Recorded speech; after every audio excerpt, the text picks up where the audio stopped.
What's going on, everyone? My name's Tenebrous Infinite, and welcome back to Generation Zero. It's been a little while since we've had a video on the good old GZ here, but today we've gotten a developer letter straight from the dev team, so I'd like to read through this dev letter, and then we'll talk about things and discuss what's going on with GZ here. The dev letter reads, "Greetings, survivors. It's been a while since we did one of these, so we thought we'd give you a small update on what we're doing. As surely it felt to some of you as well, we blinked and suddenly the February 2023 patch was 2 months in the past. By now, we're sure many of you are wondering when you'll receive news about the next update. Let's talk about it.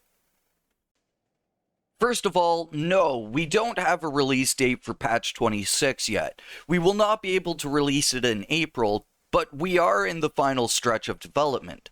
The reason for this is that while all of the main features we want to include in it have been implemented, there are a few bugs that have popped up that we can't ignore.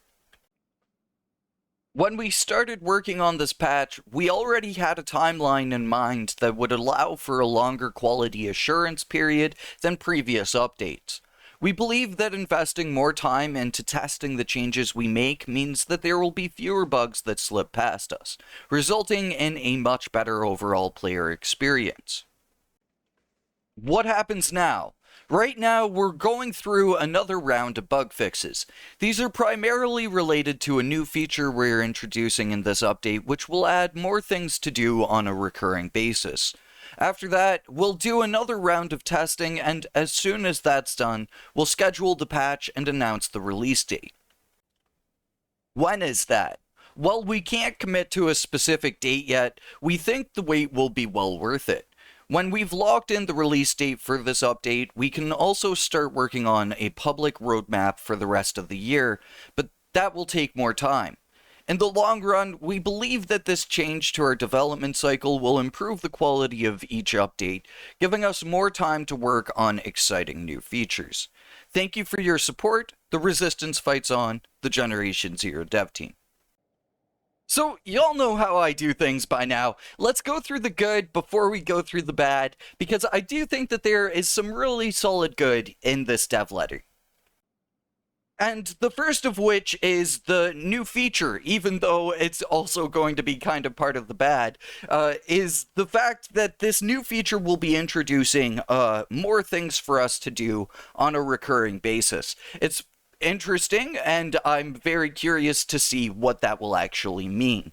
Then, the other good thing is that the dev team is taking more time for quality assurance with this update to ensure that the update is not as buggy as previous ones.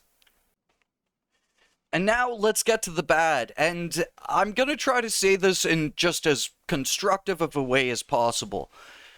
This dev letter does not instill any sort of hope in the future of Generation Zero's ongoing development, and the lack of an ability to instill hope in a dev letter is a concerning thing. I know it can be difficult, but if times are rough, then you gotta kind of play hardball with it. Go as far as showing like a weapon silhouette for an upcoming weapon, or, actually discuss the feature that is coming up instead of just kind of vaguely talking around the feature. Stuff like that would make a world of difference here, because now it's like we're left with just another month of likely the weekly streams, but nothing more than that. And it kind of sucks because I gave Pontus the exact same feedback and he never really listened to it. So, I don't know. Carney, my dude, if you're watching this video, if there's something you could do different here with the dev letters, that would be fantastic, man. So anyway, I don't need to go on, and I don't need to make this video into like a huge bummer fest or anything like that.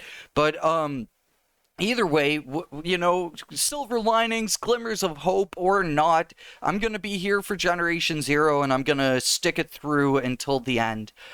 So, either way, I wish that there was more for us to share from this developer letter. We do have things to look forward to. Hopefully, maybe we could have some better news come the end of next month.